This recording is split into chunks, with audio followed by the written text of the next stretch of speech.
pagi semua, anak kami kelas 4A. Sebelum kita memulai pembelajaran kita terlebih dahulu berdoa dimulai. Selesai. Di video kali ini kita akan belajar mengenai pengamalan sila Pancasila dalam kehidupan. Nah, di sila ketiga kita diajak untuk cinta terhadap bangsa Indonesia atau cinta tanah air.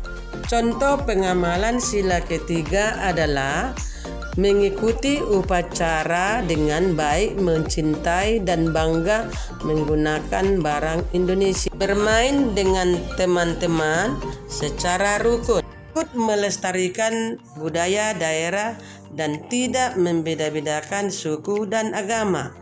Ada juga permainan tradisional yang dapat menjalin kerukunan dalam kehidupan seperti margala ala Batak Toba, engklek, empat tali, dan masih banyak yang lainnya. Demikianlah pengamalan sila ketiga dalam kehidupan sehari-hari. Nah, kita mau lakukan percobaan nih. Nanti ada tiga percobaan yang bisa kalian lakukan di rumah kalian masing-masing. Percobaan yang pertama adalah tujuannya mengidentifikasi apakah bunyi itu bisa merambat melalui udara.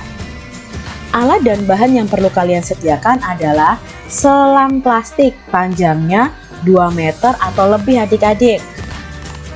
Langkah kerjanya, pegang salah satu ujung selang dan minta temanmu memegang ujung lainnya. Jadi sama-sama memegang ujung selang.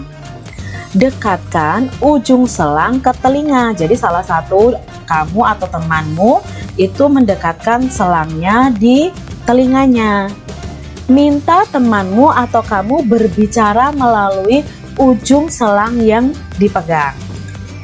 Dengarkan dan catat apa yang ia sampaikan. Nah, nanti di sini yang satu selangnya itu diletakkan di dekat telinganya, lalu yang satu itu berbicara. Coba kalian dengarkan apakah kalian bisa mendengar suaranya. Nah, nanti kalau kalian sudah coba, Kak Citra yakin kalian bisa mendengar suara teman kalian melalui saluran selang tersebut.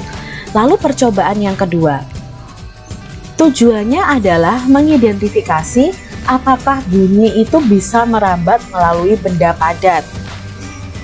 Alat dan bahan yang diperlukan adalah gelas plastik 4 buah, benang kasur, ya, ada benang kasurnya yang harus disediakan. Paku, nah paku ini nanti untuk mengikat talinya supaya tidak keluar dari gelas plastik. Langkah kerjanya, buatlah satu lubang kecil dengan ujung paku di tengah dasar gelas plastik. Jadi gelas plastiknya paling bawah itu dilubangi kecil adik-adik. Lalu potong tali kasur sepanjang 2-3 meter. Masukkan benang ke dalam gelas plastik yang sudah dilubangi tadi. Lalu buatlah simpul agar tidak lepas. Lalu berbicaralah dengan temanmu melalui telepon gelas plastik ini. Jadi kalian bisa saling berbicara nanti adik-adik. Kalau temanmu mendengarkan berarti letakkan gelas plastiknya di dekat telinga. Kalau kamu yang berbicara, maka kamu bisa berbicara melalui gelas plastiknya. Lepaskan benang dari gelas plastik.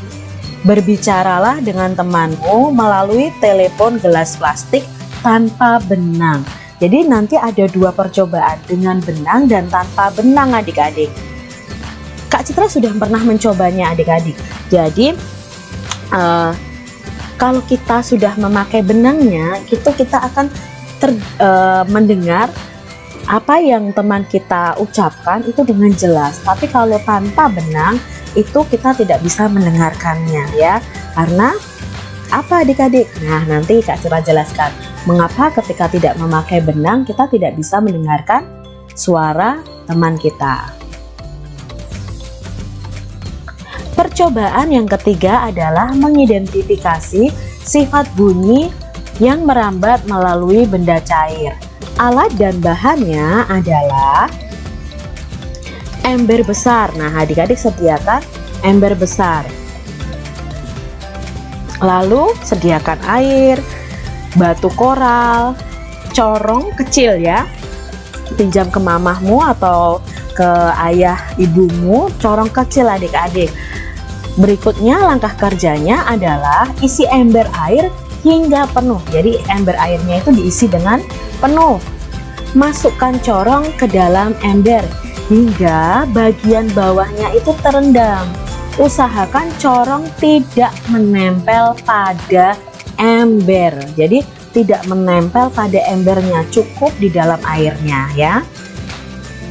Ketuklah salah satu sisi ember dengan menggunakan batu secara perlahan. Sementara itu, dekatkan telingamu pada bagian atas corongnya. Nah, seperti gambar ini adik-adik. Apakah kalian nanti bisa mendengar? Pasti bisa mendengar adik-adik. Mendengar ketukan batu yang kalian pukulkan ke ember besar tadi.